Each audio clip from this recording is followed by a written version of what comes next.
पूर्व शत्रुता को केन्द्र करी बोमा माड़े 2 महिला आहत। घटनाटी कटक जिला जगतपुर थाना आतड़ ग्राम में घटिता बेले आहत 2 महिला नाम सुमिता सेठी और सुलोचना सेठी होइतिबा नै सूचना। घटना अनुसार पूर्वतन सालेपुर पंचायत समिति अध्यक्षा ममता राउतों घरे 30 रु ऊर्ध्व युवक 2 दिन तले पशि मारणास्त्र देखै भयभीत करने सह बारंबार ममता पुओं को खोजी खोजी मारिदेवा धमक देते। एने ममता जगतपुर थाना अभियोग करथिले। हेले पुलिस कार्यानुष्ठान नेबारे विलंब हेतु शुक्रवार दुर्बृत्त माने बोमा माड़ करथिबार से अभियोग करछंती। शुक्रवार संध्या रे 6 जन युवक आसी 2टी बाइक रे स्थानीय लोकमानंको भयभीत करबा सह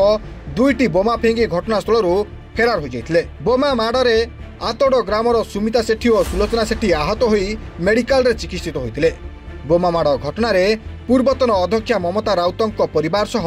ग्रामवासी भयभीत थिबा बेले घटनास्थल रे पुलिस पहुंची तदंत करिछि। आम घर आतड़ा सुमित्रा सेठी आम बईलु से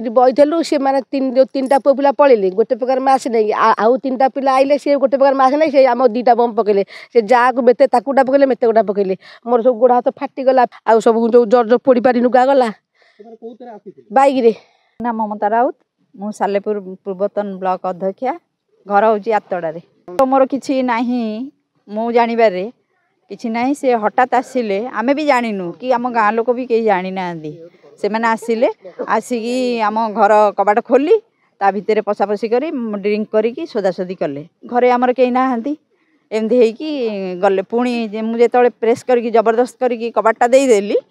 छुरी फुरी देखले से झरका पाखे भी सोदासोदी करी सबू गले 20-25 जन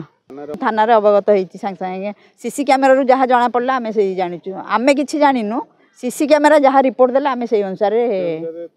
पदक्षेप नहीं नथिले कहले खेल अच्छी ये अच्छी से आज आसिले डीसीपी आसते आमर फांडी अफसर आसते जो जगतपुर आईआईसी भी आसते पुलिस अवहेला जो एमती हो गला कौन से मैंने भाविले एमती माने अटैक करिए बोली माने ये जो गंडगोलटा गाँ भितर हेले निश्चय आम टे मानसिक स्तर ना आम रोषेईबास 2 दिन है नाला कारण गाँ उपर प्रोब्लेम आसला माने मु तो ब्लॉक चेयरमैन जेहेतु मु गाँर समस्या को लेकिन बचे। सालेपुर ज्योत्स्ना रानी सिंह रिपोर्ट रिपोर्टर्स टुडे।